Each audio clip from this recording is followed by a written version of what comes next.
নমস্কার বন্ধুরা, Bengali home কুকে সবাইকে স্বাগত। আজ আপনাদের সাথে শেয়ার করব পমফ্রেট ভাপার রেসিপি। গরম ভাতের সাথে এই রেসিপিটি থাকলে আর কিছুই লাগবে না। খুব কম সময়ে রেসিপিটি কিভাবে বানাবেন দেখে নিন। বন্ধুরা, বেঙ্গলি হোম কুক চ্যানেলে নতুন বন্ধু হয়ে থাকলে চ্যানেলটিকে সাবস্ক্রাইব করে রাখার অনুরোধ রইল। পমফ্রেট ভাপা বানানোর জন্য 6 পিস পমফ্রেট মাছ নিয়েছি। এরপর মাছগুলোর দু সাইডে এইভাবে কেটে নিতে হবে, যাতে মাছের ভেতরে মশলাটা যায়।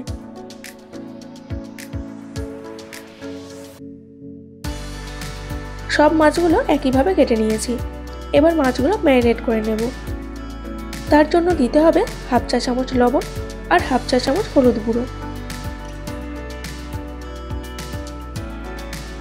মাছের গায়ে লবণ আর হলুদ গুঁড়ো দিয়ে ভালো করে মেখে 10 থেকে 15 মিনিট রেখে দিতে হবে।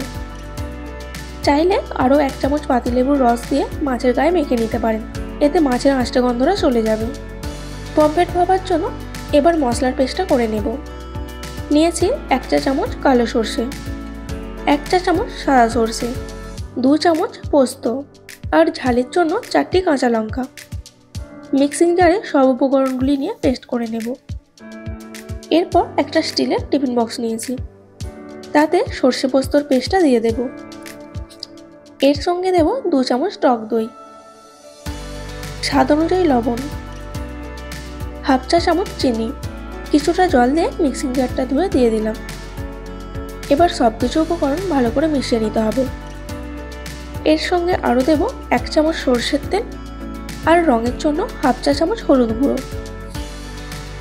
আবার একবার মিশিয়ে নিয়ে ম্যারিনেট করে রাখা পমফ্রেট মাছগুলো দিয়ে মশলার সঙ্গে মিশিয়ে নিতে হবে।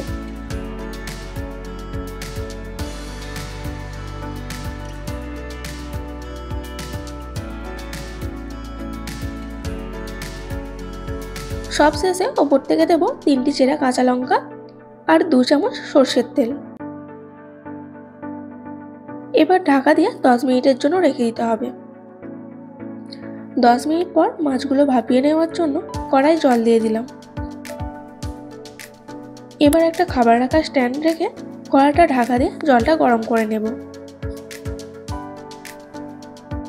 জল ভালোভাবে গরম হয়ে গেছে। এবার টিফিন বক্সটা স্ট্যান্ডে বসিয়ে কড়াইটা ঢাকা দিয়ে দিলাম।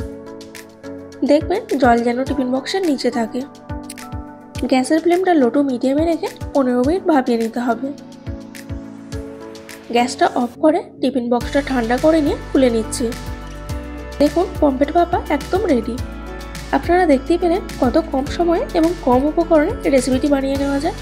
আশা করছি প্রত্যেক রেসিপির মতো আজকের রেসিপিটি আপনাদের খুবই ভালো লেগেছে।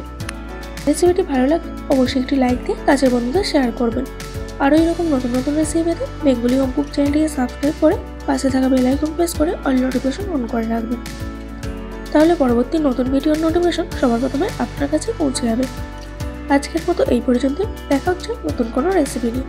ভালো থাকবেন, সুস্থ থাকবেন। ধন্যবাদ।